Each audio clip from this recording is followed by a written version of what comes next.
All right, let's tackle one of history's toughest questions. We're going to walk through a really powerful toolkit for critical thinking so you can explore that razor's edge, the one that separates real justice from pure, simple vengeance. Seriously, think about it. After a massive upheaval, a revolution, when all the dust settles, how do you even begin to judge what comes next? You look at the French Revolution, and the leaders of the Reign of Terror said it was all about justice, about saving the new republic. But for so many people, it looked a whole lot like ruthless, bloody vengeance. That blurry line is exactly what we're going to learn how to see clearly today.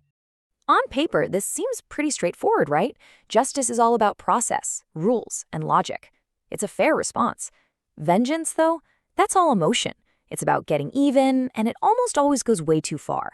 But in the real world, oh man, that's where it gets messy, because these two can look terrifyingly similar. Okay, so let's dive into how we can tell them apart. You can't just go with your gut feeling.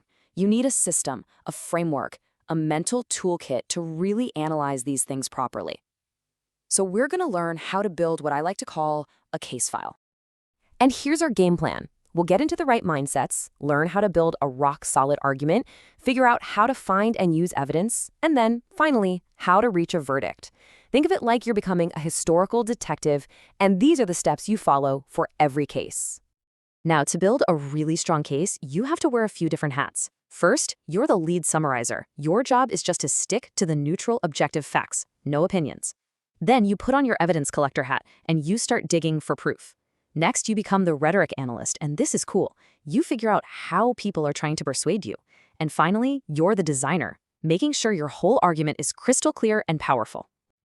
Now we get to the real heart of it. A great analysis isn't just a bunch of random thoughts thrown together. No, it's a carefully built argument where every single piece connects logically to the next. It's all about the structure. And this is the path that leads you to a strong conclusion. You start with a foundation of pure fact. That's your neutral summary. Then, from those facts, you make your claim. For instance, the Reign of Terror was mostly an act of vengeance. But here's the part that's absolutely crucial, the part a lot of people skip. You have to address the other side's argument, the counterclaim, before you deliver your final rebuttal. Let's really focus on that first step. Before you can argue anything, you have to agree on the basic facts. A neutral summary just lays out the who, what, when, where, and why with zero opinion. So, for our French Revolution example, it would be something like, from 1793 to 1794, the Committee of Public Safety in France executed thousands of people they saw as enemies of the revolution using the guillotine. Their stated goal was to secure power and stop dissent while France was at war. That's it. No drama, no judgment, just the facts.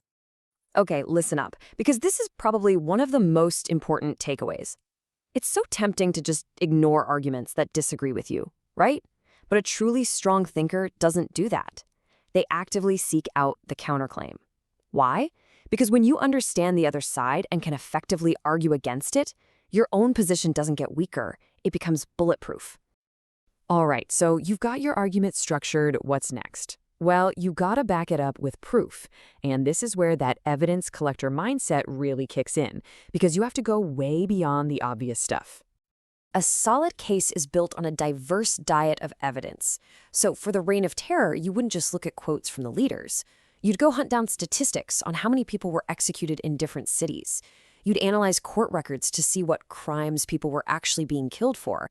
You'd read personal letters from that time to get a sense of the fear in the air. The more varied your proof, the more powerful your case. And, sometimes one single piece of evidence can just hit you. Imagine you're arguing that the Reign of Terror was vengeance, and you find this quote from its leader, Robespierre. "Pity is treason." Wow. Just let that sink in. That line tells you so much. It's emotional, it's absolute, and it sounds a heck of a lot more like vengeance than it does justice, doesn't it? This right here, this is the rhetoric analyst's superpower. It's about understanding not just what the evidence says, but how it's trying to persuade you. Is it using ethos, trying to win you over with credibility and authority? Is it using pathos, trying to pull at your heartstrings? Or is it using logos, just appealing to cold, hard logic?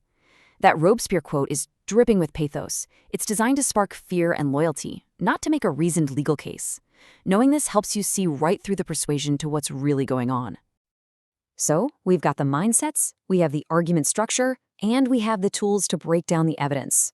But so what? Why does any of this actually matter in the real world? outside of just looking at history. Because this whole thing, this case file method, it's not just an academic exercise. It is a blueprint for thinking critically about, well, about everything. It's basically a mental model for surviving in the modern world. When you see a news report, a political ad, even a heated argument online, you can use these exact same steps to break it all down, check the evidence, and decide for yourself